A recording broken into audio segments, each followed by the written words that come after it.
सो है गाइस, काफ़ी दिनों बाद हम लोग वीडियोस लेके आए अपने चैनल पर।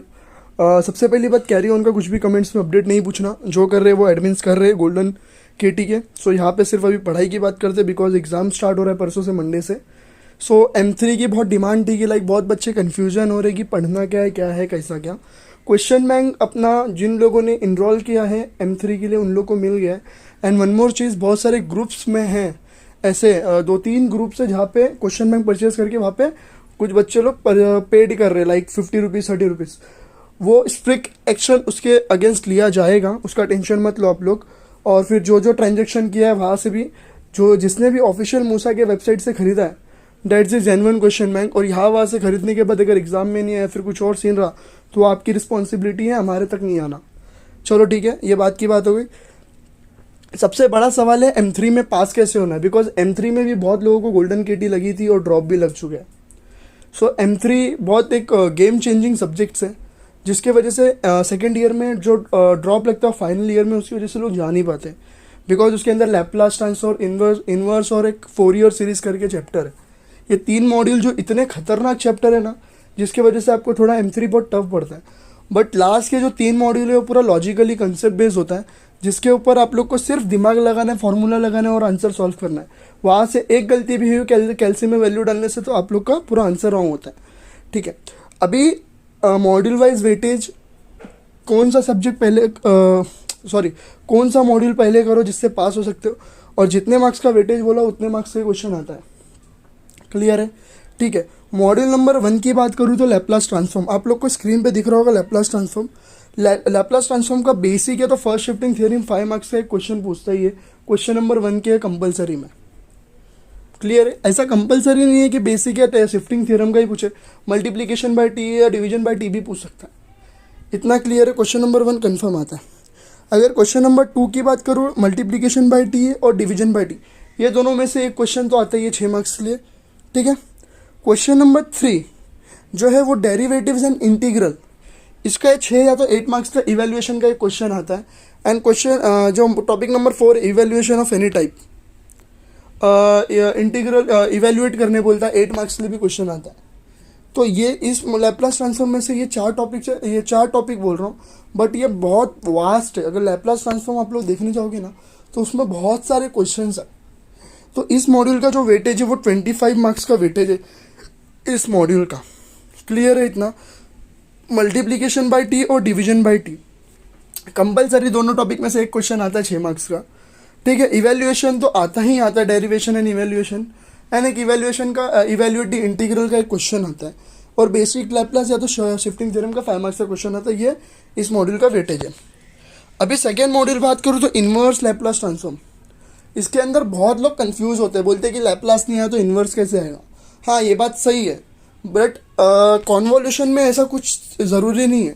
कॉन्वोल्यूशन 8 मार्क्स का कंपलसरी क्वेश्चन आता है, कभी कभी 6 मार्क्स का पूछता है जो सबसे इजी रहता है, बट उसके अंदर भी बहुत सारे टाइप्स होते हैं। जब हार्ड क्वेश्चन आते हैं, कॉन्वोल्यूशन बहुत ईजी है अगर देखना चाहे तो।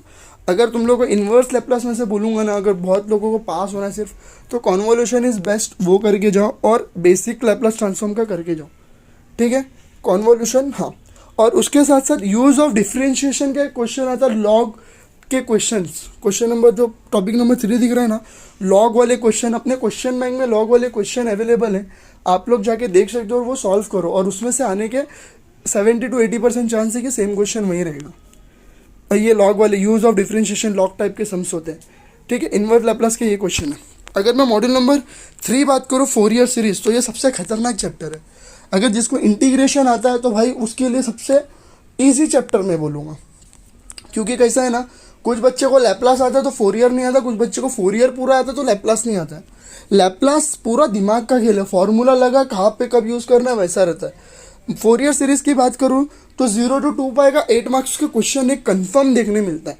0 to 2 पाई या तो 0 to 12 का, दोनों में से एक क्वेश्चन तो देखने ही मिलेगा आप लोग को 8 मार्क्स का।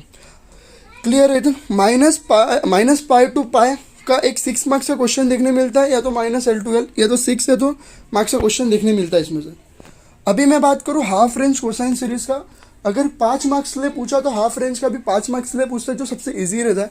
अगर 8 मार्क्स का कंपलसरी, इसमें से हाफ रेंज का एक क्वेश्चन आता ही है। हाफ रेंज देखो फोरियर सीरीज से 0 to 2 पाई का एक क्वेश्चन देखने मिलता है आप लोग को, हाफ रेंज कोसाइन सीरीज का देखने मिलता है, और -π to π का क्वेश्चन देखने मिलता है। अब इसके साथ साथ 0 to 12 और -L to L भी है, बट अभी जब लास्ट अपन इतने PYQ का देखे तो 0 to 2 पाई का पूछ रहा है, -π to π पूछ रहा है, and half range cosine series पूछ रहा है। लेकिन ये 5 टॉपिक आप लोग को अच्छे से पढ़ना है फोरियर निकालने के लिए, ठीक है। बात करो कॉम्प्लेक्स वेरिएबल, तो 17 से 19 मार्क्स का वेटेज है। एनालिटिक फंक्शन का एक क्वेश्चन तो देखने ही मिलेगा आप लोग को 5 मार्क्स का। ABCD फाइंड करने बोलता है, उस टाइप के क्वेश्चन बहुत ज़्यादा पूछते हैं, ठीक है। या तो फिर बोलेगा फंक्शन ऑफ जेड एक एनालिटिक फंक्शन है, उसको प्रूफ करके दिखाओ, ऐसा क्वेश्चन भी आते हैं। साइन एस जेड, ऐसे टाइप के क्वेश्चन आते हैं इसमें। मिलने Thomson's method, imaginary and real parts के जो क्वेश्चंस होते हैं वो मिलने थॉमसन्स मेथड में आता है। 6 मार्क्स के लिए क्वेश्चन आता है, ये आप लोग कर लो कंपलसरी। और तीसरा टॉपिक है हार्मोनिक या तो ऑर्थोगोनल, या तो हार्मोनिक कॉन्जुगेट पूछेगा या तो ऑर्थोगोनल ट्रेजेक्टरी पूछेगा। 8 मार्क्स का तो 6 मार्क्स का क्वेश्चन है मोस्टली। 8 मार्क्स का ऑर्थोगोनल जो होता है वो 8 मार्क्स का पूछता है, नहीं सॉरी, ऑर्थोगोनल वो 6 मार्क्स का पूछता है। हार्मोनिक कॉन्जुगेट आया तो फिर वो 8 मार्क्स का क्वेश्चन पूछता है। तो इसके वजह से इसका 17-19 पूछो, कभी कभी तीनों क्वेश्चन 6-6, 5-5 मार्क्स का पूछता है, ठीक है। मॉड्यूल नंबर 5 की बात करो, स्टैटिस्टिकल टेक्निक। अगर M3 पास होना है तो मॉड्यूल नंबर 4, 5 एंड 6 करना है, और लैप्लास उसके साथ या तो फोरियर करो, दोनों में से कोई एक करो, और इनवर्स का ये कॉन्वोल्यूशन थ्योरम करो। इसके हम लोग M3 बहुत अच्छे से पास हो सकते हैं। मॉड्यूल नंबर 5 की बात करूँ, कार्ल पियर्सन, एक सेकेंड, कार्ल पियर्सन या तो स्पियर्समैन, दोनों में से कोई एक 5 मार्क्स का क्वेश्चन आता है, ठीक है। लाइन ऑफ फिगरेशन का कभी कभी 6 मार्क्स का क्वेश्चन आता है, कभी कभी 8 मार्क्स का क्वेश्चन आता है। और एक लास्ट फिटिंग ऑफ कर्व जो है वो parabolic, second degree parabolic curve, वो अगर पूछा तो वो 8 मार्क्स का पूछा, और स्ट्रेट लाइन पूछा तो 6 मार्क्स का पूछता है। ये है स्टैटिस्टिकल टेक्निक का पेपर पॉइंट, पेपर पैटर्न बोल सकते हो आप लोग। कार्ल पियर्सन, स्पियर्समैन, दोनों में से कोई एक 5 मार्क्स का क्वेश्चन पूछता है। Apart from this line of regression का 6 है तो 8 मार्क्स का पूछेगा, और फिटिंग ऑफ कर्व 6 है तो 8 मार्क्स पूछेगा। फिटिंग ऑफ कर्व कब पूछेगा, 6 और 8। स्ट्रेट लाइन का पूछा तो 6 मार्क्स, सेकंड डिग्री पैराबोलिक पूछा तो 8 मार्क्स। क्लियर है। प्रोबेबिलिटी की बात करूं तो प्रोबेबिलिटी में अभी भी बहुत लोगों को कंफ्यूजन है, करना क्या, किस टाइप के क्वेश्चन आते हैं। इस मॉड्यूल का भी वेटेज 17 से 20 मार्क्स का है। पहला अगर मॉड्यूल की बात करूं, probability density functions random variable, इसका एक क्वेश्चन देखने मिलता है 6 मार्क्स का, जिसके अंदर आप लोग को प्रोबेबिलिटी के कुछ क्वेश्चन दे रहेंगे, वो सॉल्व करना, के फाइंड करने बोलेंगे। और इसी के साथ साथ एक क्वेश्चन आता है डिस्क्रीट रैंडम वेरिएबल का, जिसके अंदर आपको mean, variance and MGF find करना बोलता है। MGF stand for moment generating function, ये। और एक कंटिन्यूस रैंडम वेरिएबल का एक क्वेश्चन आता है जिसके अंदर मीन, के, वेरिएंस फाइंड करना बोलते हैं, 6 मार्क्स का। क्लियर है। ये है इस मॉड्यूल का वेटेज। तो M3 पास होना है तो अपने को मॉड्यूल नंबर 6 अच्छे से आना चाहिए, फिर उसके बाद मॉड्यूल नंबर 5 अच्छे से आना चाहिए, मॉड्यूल नंबर 4 अच्छे से आना चाहिए। ये 3 मॉड्यूल से ही आप लोग 30 to 35 के आसपास पहुंच सकते हो। अगर अच्छे से सॉल्व किया ना तो आराम से ये तीनों मॉड्यूल एकदम अच्छे से, एकदम डिट्टो करेक्ट सॉल्व किया तो 40 और 30 के बीच में रहेगा एकदम क्लियरली। बिकॉज कैसा है ना, क्वेश्चन नंबर 1 में पूछता है, क्वेश्चन नंबर 2 में स्टैटिस्टिकल पूछा तो उसके साथ फोरियर और लैप्लास भी पूछ सकते हैं ना। तो इसके वजह से बोल रहा हूँ कि ये 3 मॉड्यूल्स पर ही डिपेंड मत रहना। जिसको एकदम क्लियरली अच्छे से आता है वो ये 3 मॉड्यूल्स करने के साथ और भी उसको करना पड़ेगा। बिकॉज हम इतने तो स्मार्ट नहीं है कि मैथमेटिक्स में अपना परफेक्ट वैल्यू हर सम का आए। ये होने के बाद अपने को यहाँ पे 2 ऑप्शन मिलता है, एक तो लैप्लास मिलता है तो फोरियर मिलता है। बहुत लोगों को लैप्लास आता ही नहीं है तो उनको फोरियर जमता है, किसी को फोरियर जमता है तो किसी को लैप्लास नहीं जमता है, ऐसा है। तो या तो आपके ऊपर है, या तो लैप्लास चूज करो या तो फोरियर चूज करो, लेकिन कॉम्प्लेक्स इन्वर्स तो करना ही है, उसमें कॉन्वोल्यूशन और यूज ऑफ डिफरेंशिएशन करना ही है।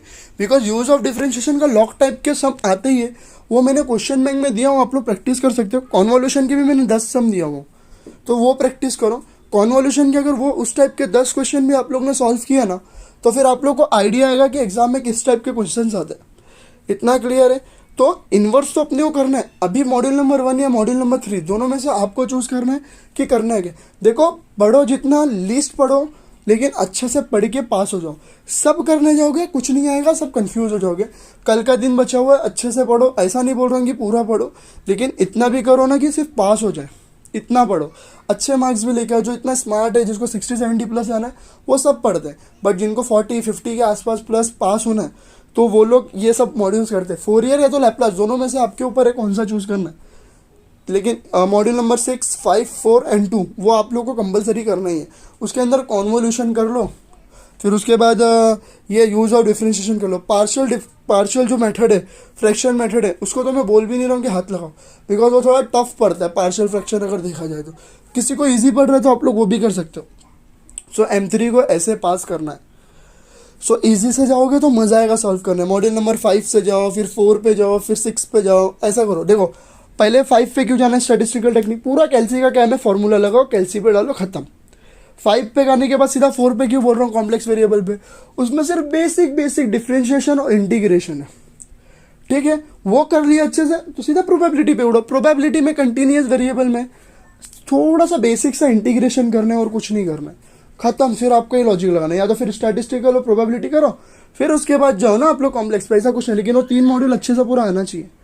ये तीनों होने के बाद आपको जाना है इनवर्स के कॉन्वोल्यूशन और ये सॉल्व करना है, लॉगरिथमिक वाले सम सॉल्व करना है। ये होने के बाद आप लोग के ऊपर है लैप्लास ट्रांसफॉर्म का सॉल्व करना है, फोरियर करना है। जिसको पूरा करना है पूरा करो, मैं ऐसा नहीं बोल रहा हूँ कि छोड़ दो। जिसको पूरा करना है पूरे पे जाओ, जिसको आधा करना है आधे पे जाओ। बस इतना है कि पास हो जाओ अच्छे से, ठीक है। सो M3 का फिलहाल यही था। M1 का भी मैं जल्दी से बना दूंगा, क्योंकि M1 के लिए भी बहुत लोग बोल रहे हैं कि हमें पास होना है, M1 हमें पास होना है। So I will try my best कि उन लोग भी पास हो जाए अच्छे से। मेरा यही कहना है कि बहुत लोगों को KT लगती है, तो KT अभी क्लियर करो। इतना सारा तुम लोग के लिए हम लोग कर रहे हैं, मूसा की पूरी टीम तुम लोग पास होने के लिए। सो पास हो जाओ अच्छे से पूरा पढ़ के। गिन के हार्डली एक दिन बचा हुआ है कल का, उसके बाद परसों पेपर है, ठीक है। All the best for your exam. जितना बोला उतना अच्छे से करो, बट करो ध्यान से।